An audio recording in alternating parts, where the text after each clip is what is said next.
One of the things that can certainly happen to companies is that you can be growing and you can be doing okay, but now you need to make a big growth and money's tight. And then that's what happened to us in 08, 09. Good morning, good afternoon, and good evening. Whenever you may be listening, this is Latitude, the 43 North Podcast. I'm Nate Benson, Digital Media Manager and dutiful host of this podcast. Thank you so much for listening on iTunes, Podbean, Google Play, Stitcher Radio, or wherever you get your fine podcasts. This week's episode is brought to you by KeyBank. Thank you so much to KeyBank for joining our sponsorship as a top-tier sponsor. Thanks a lot. This week on the podcast, we have Tim Herzog from Flying Bison Brewery, Buffalo's first, well, not first brewery. You know what? Tim tells the whole story a lot better, so let's not waste any more time with me and get right into this week's episode. All right, Tim, thank you so much for joining us on the podcast. We start each episode out with the quick pitch of who you are, what you do, and what's your startup. Hi, Nate. Thanks for coming. I'm Tim Herzog from Flying Bison Brewing Company. Our startup was to introduce beer with flavor into the city of Buffalo. Starting in 1995, restarting in 1998, actually opening in 2000, and then restarting twice more since then. So a little bit of stop, start. I have a lot of practice in startups. So let's rewind then to 1995. Okay. How did you get involved in the whole, at that point, very craft brew type scene? Right. Well, I started out as home brewer, as most craft brewers do. But my reason was, back then, there wasn't beer. There wasn't beer with flavor, beer with color, beer with body, beer with interest. It was all just insert major national brand here, and then the local kind of copies of it. Mm-hmm. You know, Genesee, and even the Canadian beers. The odd thing about Buffalo is that when you go to other areas of the country, I love going to brewers conferences because they're all, especially early on, oh boy, I have Budweiser, I have Miller, I have Coors. I said, yeah, come on to my backyard. We got Bud, we got Miller, we got Coors, we got Genesee, we got Yuengling, we got Labatt, we got Molson, and the list went on and on and on. Yeah. But all essentially the same beer. Yellow beer, light body, not a lot of flavor, so you're basically drinking one flavor. It didn't offend anybody, that type of beer. It's like it's kind of neutral. It's like it's kind of good for everybody. It offended me. So I started homebrewing in 1981. That's another probably hour worth of that startup. So I started homebrewing. My wife gave me a homebrew startup kit as a gag gift because I was complaining about beer was awful. And started brewing, loved it. And, the joke was on her. It was just a slippery slope. Yeah. The more I brewed, the more I loved it. So the more I studied, so the more I learned. So the more I brewed, so the more I loved it. It just, slippery slope. So met up with a friend who had another friend. We decided to do a brewery. Buffalo was certainly ready for it. There was nothing in the city, and there hadn't been since the last couple of regional breweries closed here in the early 70s. So we started looking at it, and then one of the friends was killed in a motorcycle accident in 97. So I had to go back and undo everything, and then, try that 43 Northers, undo your company, and then rebuild it completely with nothing in common. So we had to redo that, and it took from 98 to 2000 to get the doors open, and got the doors open in 2000. So really, from 2000 onward, it's been kind of a consistent growth of Flying Bison. Slow, steady grind, and then one of the things that can certainly happen to companies is that you can be growing and you can be doing okay, but now you need to make a big growth, and money's tight. Mm-hmm. And then that's what happened to us in 08, 09. And then we had a couple of grumpy investors who just began to sue us. So we went to court. State Supreme Court, I think 4 times, 15 or 16 different accusations filed at us. We were 16-0, so it's a good record. At the end, the judge told the other lawyer, all right, this is enough. Yeah. So we partnered with FX Matt Brewing Company, and we have this really nice kind of big brother, little brother relationship where we do their things that they're interested in. They have a little 2-barrel pilot system, but then you jump from there to 500 barrels. So that's It's a big jump. Kind of a big jump.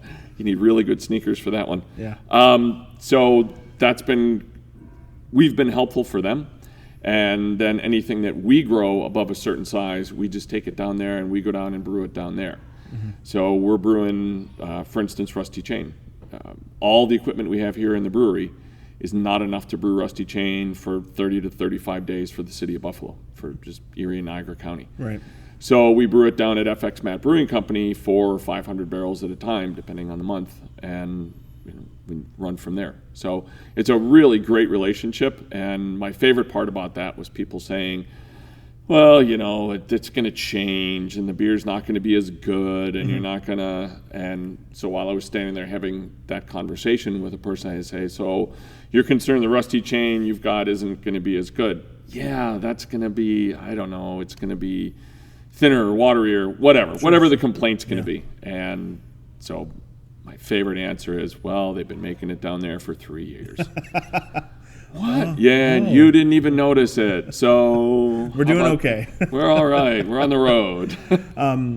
So a lot of information there. So let's kind of go back. You mentioned kind of, the quick, what we call in the incubator, kind of like the valley. So like you had the kind of quick rise and a lot of interest, and then it kind of like a valley kind of goes downhill, and there's those questions of, from legal standpoints, there's questions of, new flavors, things like that. Kind of walk me through that experience of, the kind of the quick rise in terms of, a lot of press, a lot of interest, to then the daily grind of, what you had to go through with whether from legal standpoint or from the brewery maintenance, things like that. Right. If you looked at our sales, there wasn't really the quick rise, but there was nice steady growth. Mm-hmm.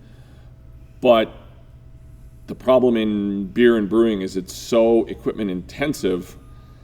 If you make a cell phone, you've got that finished cell phone and you sell it. So all the parts get sold and they go away. Yeah. Where with beer, you've got to put the beer in a keg. You've got to own the keg, but you don't sell that vessel. You just let somebody borrow it until the beer's gone and then it comes back. So it's still on your dime. Yeah. So that's one of the struggles. The fermenters are always here. The brew house is always here. The more often you use them, the less you're paying per batch for them.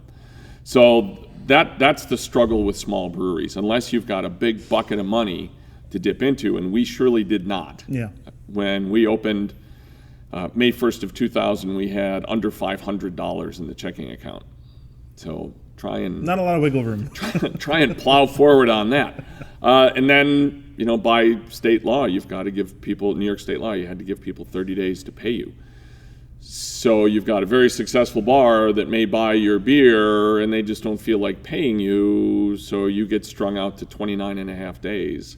And a lot of places that we dealt with early on, the original 7 accounts that we opened up with, we still have all 7 of those accounts. Okay. They have been selling our beer continuously for 15 years. So we're really, really proud of that, and they are as well. And I think that's really cool. So we have that. But back to the financing thing. I tend to get off on tangents, as you may have noticed. There's a lot of them over 17 years. So it's trying to maintain the plant, grow the sales, without really having money to hire a marketing person, hire a delivery person. So then the next angel that hopefully comes down to you is a distributor. So Try It Distributing. I was doing a promotional thing at a charity golf tournament, and 2 of the brothers from Try It Distributing came up and said, we should probably sit down and talk. And not knowing exactly the numbers, we had grown to the point where we had the same number of taps as Guinness in Erie and Niagara County, which was a brand that they carried. And their thought process was, we have a whole company behind Guinness and a major national brand, international brand around the world. This guy is dragging it out a keg at a time. Maybe we should talk with him. Yeah. So that was the beginning of our partnership with Try It Distributing, and they're still our distributor 10 years later. So I have to buy them a lovely anniversary present this year, I guess. What's the 10-year anniversary present? I don't know. I have to look that up. I hope it's not dancing lessons. That's pretty flowers and dancing lessons. That's a very Buffalo way for that arrangement too, by the way, to kind of come together. Yeah. It happens with this, someone comes up to you and says, "Oh, we should talk."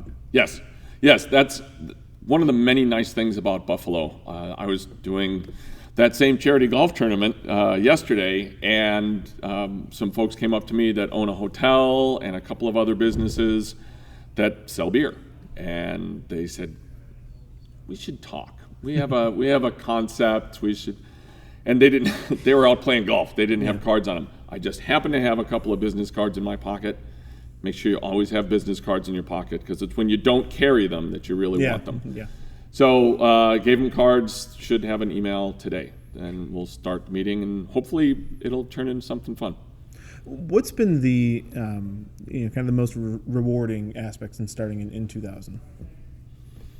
I would imagine there's a lot of you've been around now over 15 years. There's probably a lot of high points, right? Yeah, a lot. Being involved in the beer industry has gotten me a lot of places. I've been able to do a lot of things that I never thought I'd be able to do. Brewers conferences tend to be held in places like Chicago and Washington, D.C. and Denver, Colorado. So you get to see parts of the country you might not ordinarily see. Step out on a tangent here for a second. I played rugby when I was in college, and one of the guys I played rugby with wound up as this kind of part-time job as a travel agent, specializing in group trips. So he got me started taking people on beer vacations once a year to Europe and the UK. So I've been able to go to the Czech Republic and Poland and Wales and England and Scotland and Germany and on and on and on. Drink your way through Europe. Never thought I'd be able to get to some of the places. When I started brewing, again, there was no good beer in the United States, so the models for good beer, flavorful beer, beer culture, all things that the United States gave up with Prohibition, because it was really, people think of Prohibition as being anti-alcohol, and that was certainly part of it. Spirits had gotten to be part of an everyday life. Not that there's anything wrong with it, but a guy would stop and have a half a bottle on his way home and then have a few something else's beers or whatever when he got home. Alcoholism was a problem, but it was a very anti-immigrant sort of thing as well. I mean, we don't hear anything about anti-immigrant anymore. Not at all. So the Irish were dirty, lazy, whatevers, and the Germans were angry, domineering, and we had to get them out of this country is what the thought process was. So Prohibition was as much that. So we gave up the beer culture, the beer garden, sitting around with your neighbors, watching a baseball game, soccer game on Sunday afternoon, having a couple of beers, enjoying yourself. That kind of stuff was all bad. The excise taxes are still referred to as sin taxes. So that was something that we had lost over here. So to be able to take people to, and in sometimes places where their ancestors are from, some of them still have cousins or great aunts that are over there, and they've never gone to Poland to see Babci or to England to see Great Uncle Felix or whatever. Get to take them. Yeah. So that's been really cool to be able to see parts of the world and the beer culture and other parts of the world and bring some of that back, some of that feeling back to Buffalo, and find that some of it's here. You just got to know where to look. So the Ukrainian club on Genesee Street and some of the ethnic restaurants that we have are terrific places. So that's been great. I've been able to lobby Congress, been able to lobby the United States Senate, Albany, meet governors, and I have copies of legislation that I helped put through just through annoying the bejeepers out of our local elected officials, and to be able to meet those people and get to know them as people. It's easy to complain about, the government is this and the government is that, but did you ever meet your assembly person or your senator or your city councilman? They're really kind of nice people. Yeah. And they're not allowed to drink anymore because that makes them bad people. We've got this new wave of sort of prohibitionism which sounds silly. There's 22 breweries and half a dozen distilleries all of a sudden, but it's bad to be seen in public with a beer or a cocktail in your hand. That somehow makes you a bad person. But we're a major economic engine in Western New York right now, so maybe it's not bad. Looking back at early days, 2000, did you think you would have that type of influence of being able to, have legislation put through, being able to bring your message to Albany, Washington, things like that? Or were you just hoping, I want to make a small batch beer and not go under and be happy with that? I'm one of the most naive people you'll ever meet in your life. I still think that it would be possible someday that I could just make a batch of beer and it would be interesting and fun, and hopefully people will enjoy it. That's still my motivation every single day. I've heard a number of really great sort of truisms and sayings along the way. We could spend hours on that, but there's a couple of them that I've learned doing the lobbying thing. One is, if you're not at the table, you're on the menu. Mm-hmm. And the other is, if you own a small business and you don't participate in government, then the government will participate in your small business. And the brewing industry is certainly a model for that. The room that we're sitting in is the sampling room at Flying Bison Brewing Company. This was not legal until 2014. It took 10 years of lobbying for other things, excise tax relief and ability to self-distribute and lots of other things, before the government finally figured out, hey, if we just sort of get out of the way a little bit, mm-hmm. we could make a lot of money here. and our sales pitch as small brewers was, if you could just let us have this sampling room where we only sell our own beer and no other alcohol whatsoever, we'll send you a lot more tax money. that was the you sales had our pitch. attention. Right. You had me at lots more money. Yeah. Thank you. So it's funny, you're walking down one road and that little fork takes you to something that makes you even more successful. So, looking at kind of the landscape now, as you mentioned, there's over 20 breweries, over a dozen distilleries in Buffalo. When you started out, that wasn't the case. That's why I started out, yeah. because it wasn't the case. If there were 20 breweries in the city of Buffalo, I probably would have found one or two that I really liked and drank their beer. Mm-hmm. I doubt that I would have. I don't think of myself as an entrepreneur. Mm-hmm. I'm just that guy that wants to make a batch of beer. Do you think that's why maybe you've seen success, whereas maybe other breweries, might not have the same type of growth you guys have had? Because you don't look at it as like, I'm an entrepreneur, because it's a sexy term, entrepreneur, yeah. And I think sometimes people get caught up in the allure of being an entrepreneur and kind of what comes with that. Whereas, like you said, you just want to make a small batch of beer. No, I agree. I think part of the success of Flying Bison is that everybody here, anybody that's been here more than a couple of years is a brewer. Even the people that work behind the sampling counters, a lot of them have been homebrewers over a long period of time.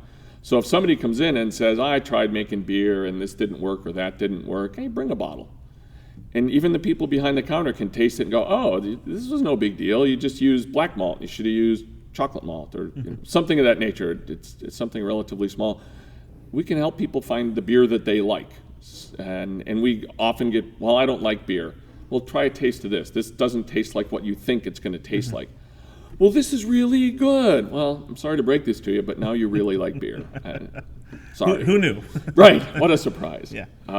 So I think that to have brewers on staff and making decisions in a brewery is a really good idea. To have an accountant, a banker, whatever, a business guy. I'm a business guy. This is going to be a great business. No, it's not. You're going to lose your shorts. The other funny saying that I've come across over time is, if you want to make $1 million in the brewing industry, you start with $5 million. So. We kind of talked about the high points. What's some of the hardest lessons you've learned, especially because you've seen so much change in the landscape in the last 15 years? Yeah, having really good, solid legal agreements. One of the things that allowed us to survive all the lawsuits and everything is that I personally owned 51% of the company. Now that means we're guaranteed to be underfunded, but it also meant that nobody could come in and kick us in the shins and cough up the company. It's a hard lesson. It's a very difficult thing to go through. But if you own a business and you know your business, if you're an electronics person and you're the electrician, you got to have the majority of the company, or the legal ability to come up with the majority of the company. You've got to be able to, what your vision is. You know what. You don't always know what path you should walk, but you can see it when you get there. And the accountant, the banker, the venture capitalist, whatever, may not see it. So unless you're also a really incredible salesperson, you've got to have that grasp and control that allows you to keep on keeping on. So I think that was a hard lesson, but it was a good lesson. And we were fortunate enough, the first accountant we dealt with was one who said, if you don't have 51% of the company, then that means someday you're going to be working for somebody else. And not that that's a problem. I didn't envision myself as an entrepreneur or as a company owner or anything like that. But to have somebody else take the company and do something completely different with it, no, that's not what. Buffalo deserved a brewery, I thought. We should have a brewery in the city, and it should focus on brewing beer and getting that beer into people's hands. And 17 years later, that's what we still do, despite all the bumps in the road. That can be a very alluring offer for entrepreneurs starting out, whereas you're in that process of trying to raise money, and it's like you start out owning everything, and then you kind of chip away at that equity by VCs or other investors, and then you find yourself, I don't have control of my own company anymore. Right. And now they're starting to make decisions without you, and those decisions affect what the company does or doesn't do. And there's always frustration in that. Even having a partner like FX Matt, there's some frustrations. They're a bigger company. They distribute over a much wider area. We're pretty hyper local. We're Western New York, and that's it. And that leads to some uncomfortable conversations from time to time. But we have those conversations. We work it out. We get it done. So that's it's not always going to go easy with your partners, but just make sure you've got partners that you can work it out with. They're brewers. They own a brewery. They've had it for 128 years. They got some of this stuff pretty well figured out after 128 years. Yeah. If Tim today could go back and talk to Tim, back in early 2000s, before you pulled the pin on opening this in May of 2000, what would you tell him? What the hell are you thinking? Wow. I don't spend a lot of time looking back. Yeah. I think that's a good way to trip over the rock in front of you. I honestly don't know. I would, I don't know how you do it, but get better funded. That's our single biggest stumbling block.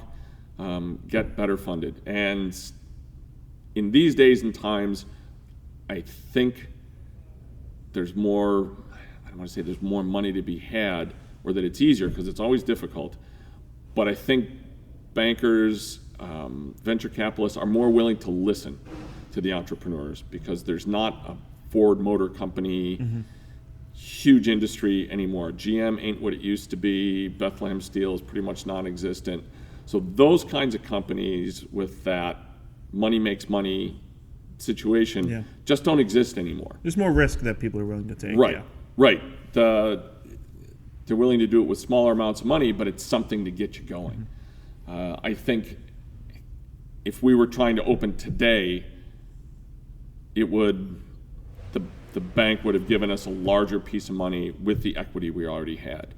They came in with less money than the equity we had, and that's all the money you were going to get, and I had to put my house up. So that's a real great motivation for going to work every morning, by the way. I got to be in at 4:30 in the morning to brew so I can get deliveries done by 2 in the afternoon. So I come back to the house.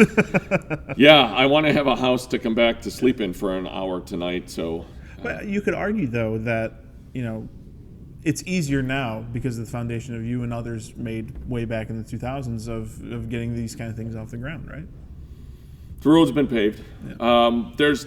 There's a lot of legislation that's taken place too that gives brewers more option. Yeah. There's the farm brewery legislation that was not part of our original intention. Again, we were lobbying for some relief. Get the onerous licensing requirements under control, some of the excise taxes under control, and we haven't made much progress on the excise tax, but it does get bigger co-sponsorship every year. It has come to the federal House or Senate every single year for the last 15 years, 16 years that I've been involved in it. It's been a topic of conversation in Albany for the last 17 years. And the people that are picking this discussion up and carrying it to Albany, to Washington, are our local politicians. And it's easy to complain about them, but they are there, they are working, and if you don't think they're working for you, that means you're not talking to them. That's probably the single biggest lesson that I learned for regulatory and business. You've got to talk to your local politicians. But some of the legislation that's been passed has really helped some of these people get open.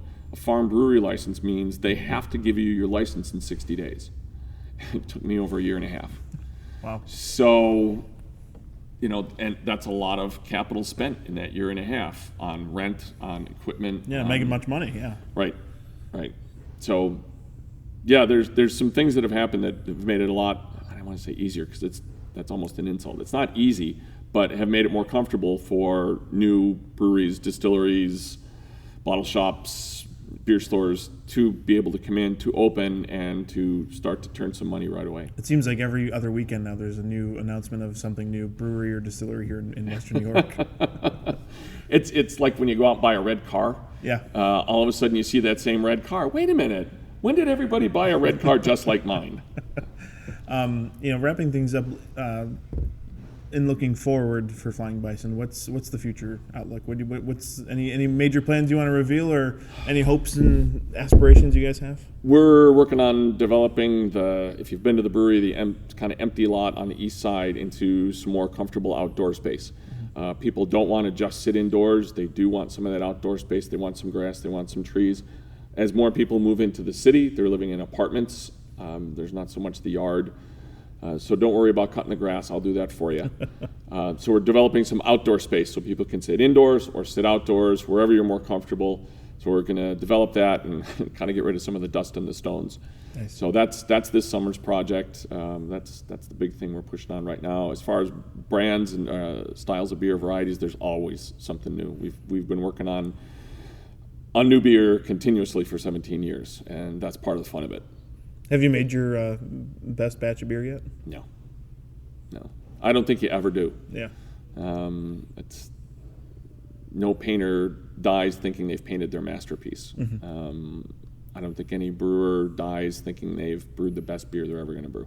We try to brew the best beer we're ever going to brew every day. And then tomorrow we try harder. Well, I'll go try some and I'll let you know. All right. Thanks, Tim. Thank you.